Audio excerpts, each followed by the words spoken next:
Good morning. जय हिंद, वंदे मातरम बच्चों। आज हम कक्षा 10वीं का मोस्ट इम्पोर्टेंट टॉपिक, कक्षा 10वीं के अंतर्गत पार्ट 3 के अंतर्गत धातु और अधातु में अंतर, क्या क्या करने वाले हैं आज हम? धातु और अधातु में अंतर। हर साल शायद से 10-20 साल हो गए मैं तब से पढ़ रहा हूँ और पढ़ा रहा हूँ। धातुओं के और अधातु में अंतर जरूर आता है। इस क्वेश्चन को आप जरूर से ज़रूर करें और जितनी जल्दी हो सके कक्षा 10वीं के अंतर्गत इसे याद कर लें। चलो आते हैं धातु के भौतिक गुण धर्म।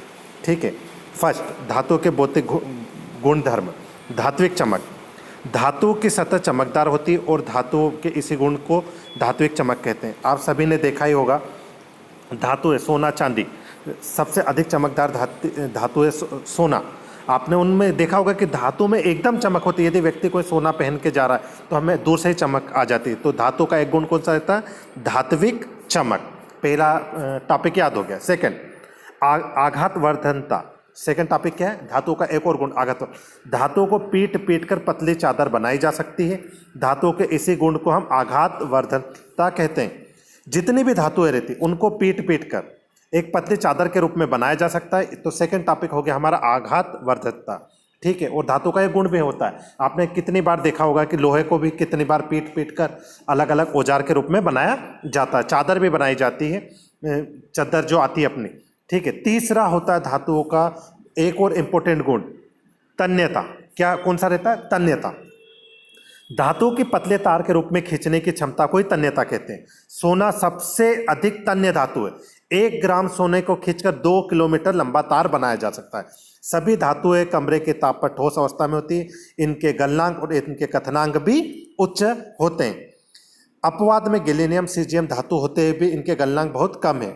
मरकरी भी धातु, ये अक्सर आपसे पूछा जाता है कि मरकरी पारा धातु है, धातु होते हुए भी कमरे के ताप पर द्रव अवस्था में पाई जाती है। तो इसके अंतर्गत एक और क्वेश्चन आता है कि ऐसी कौन सी धातु जो द्रव अवस्था में पाई जाती है? तो आप क्या लिखोगे? मरकरी या पारा। तो आशा करता हूं कि ये भी क्वेश्चन, ये गुण भी, तन्यता भी आपको समझ में आ गया होगा। चौथा गुण होता है चालकता। चौथा गुण होता है चालकता।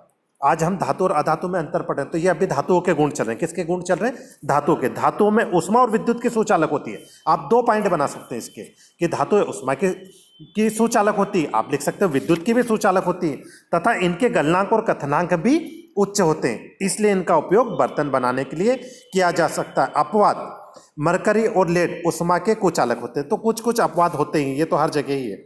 अच्छा, धात्विक गुण। अगला अपना 5वां पॉइंट कौन सा है? धातुओं के धात्विक गुण। जब धातुएं किसी कठोर सतह पर टकराती है तो उनमें धात्विक ध्वनि उत्पन्न होती है। धातुओं के इसी गुण को धात्विक गुण कहते हैं। आपने देखा होगा कि जैसे मान लो कोई बर्तन है, यदि हम जैसे ही बर्तन यदि कहीं पे गिरा तो फट से एक आवाज आती है। ठीक है, वो क्या होता है? उनका धातु का गुण होता है, धात्विक गुण। तो मैं आशा करता हूं कि ये 5 गुण कौन कौन से? धातुओं के धात्विक चमक, आघातवर्धनता, तन्यता, चालकता और ध्वनि, ये 5 गुण आपने याद कर लिए होंगे और आप अपनी कॉपी में नोट कर लिए होंगे। अब हम पढ़ेंगे अधातुओं के भौतिक गुण। किसके भौतिक गुण पढ़ेंगे? अधातुओं के भौतिक गुण। अधातुओं के गुणधर्म धातुओं से भिन्न होते हैं। ये कमरे के ताप पर ठोस अथवा गैस अवस्था में पाई जाती। कठोर न, ये कमरे के ताप पर ठोस अथवा गैस अवस्था में पाई जाती। इनके गलनांक और कथनांक धातु के तुलना में कम होते हैं। इनके गलनांक और कथनांक धातुओं के गलनांक और कथनांक की तुलना में कम होते हैं। सेकंड पॉइंट पर आते हैं। धातुएं, जो धातुएं हैं, अधातुएं ताप, उष्मा एवं विद्युत की कुचालक होती है। वहां पर देखो हमने लिखा था कि जो धातुएं क्या है? उष्मा की और विद्युत की सुचालक है, और अधातु में आप लिखोगे कुचालक है। कार्बन एक ऐसी अधातु है जो विभिन्न रूपों में विद्यमान रहती है और कार्बन के प्रत्येक रूप को अपरूप कहते हैं। हीरा कार्बन का एक अपरूप है। यह प्रकृति में पाए जाने वाला सबसे कठोर पदार्थ है। हीरा क्या है? सबसे कठोर पदार्थ। क्वेश्चन आता है सबसे कठोर पदार्थ कौन सा? तो आप क्या लिखोगे? हीरा।